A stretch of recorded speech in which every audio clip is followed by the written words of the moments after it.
नमस्कार दोस्तों। सियासत में नंबरों के गुणा भाग के अपने मायने हैं और अगर आप इन नंबरों के कप्तान हैं तो सियासत में सबसे ऊंची पायदान तक आप पहुंच सकते हैं, लेकिन इन्हीं नंबरों की हार आपको हीरो से जीरो भी बना सकती है। राजस्थान के मुख्यमंत्री अशोक गहलोत भी नंबरों की इस जादूगरी को बहुत बेहतरीन तरीके से समझते हैं और इसीलिए उन्होंने 2 दिन पहले 156 सीटों का एक नंबर हमारे सामने रखा है। उन्होंने दावा किया है कि इस बार 2023 के विधानसभा चुनाव में सारा फोकस इसी नंबरों पर है और सरकार इस बार रिपीट करेगी, 156 सीटें जीतेगी। ऐसे में बड़ा सवाल ये कि अचानक से नंबरों का ये खेल राजस्थान के मुख्यमंत्री अशोक गहलोत ने क्यों खेला और इसके पीछे की क्या जादूगरी है। इतिहास में लौटते हैं। 98 में जब मुख्यमंत्री अशोक गहलोत राजस्थान में कांग्रेस के प्रदेश अध्यक्ष थे, उनके चेहरे पर राजस्थान में चुनाव लड़ा गया तो कांग्रेस को 156 सीटें मिली, जो अब तक का इतिहास था। मुख्यमंत्री अशोक गहलोत 2023 में भी इसी इतिहास को दोहराना चाहते हैं और नंबरों के उस अंधेरे चेहरे से बाहर निकलना चाहते हैं जो लगातार 2003 और 2013 से उनका पीछा कर रहा है।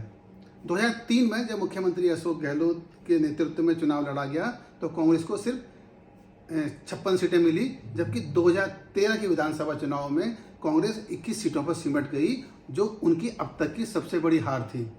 यही वो जो दो नंबर हैं जो राजस्थान के मुख्यमंत्री अशोक गहलोत को परेशान करते हैं और उनके सियासी सफर पर बड़ी बाधा के रूप में भी सामने आते हैं। और सचिन पायलट भी इन्हीं नंबरों को लेकर उनको चुनौती देते हैं और दोनों की बीच की दरारें और जो दूरियां हैं, इसकी एक बड़ी सियासी वजह भी यही नंबर हैं। तो क्या मुख्यमंत्री अशोक गहलोत 2023 में इन नंबरों से पीछा छुड़ाना चाहते हैं और इन नंबरों से आगे निकलकर अपनी कोई नई रणनीति या अपनी नई राजनीतिक जमीन तैयार करने की तरफ बढ़ रहे हैं?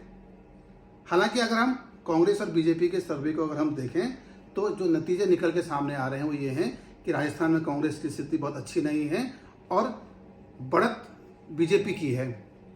बीजेपी तो ये दावा कर रही है कि वे कम से कम इस बार 160 से ज़्यादा सीटें जीतेंगी और कांग्रेस के भीतर जिस तरीके की सचिन पायलट और अशोक गहलोत के बीच में जिस तरीके की नया विपक्ष खड़ा हो गया है, वे भी कांग्रेस की स्थिति को राजस्थान में बहुत खराब बनाने की स्थिति में है और जो सियासी जमीन है कांग्रेस की वो काफ़ी हिली हुई है।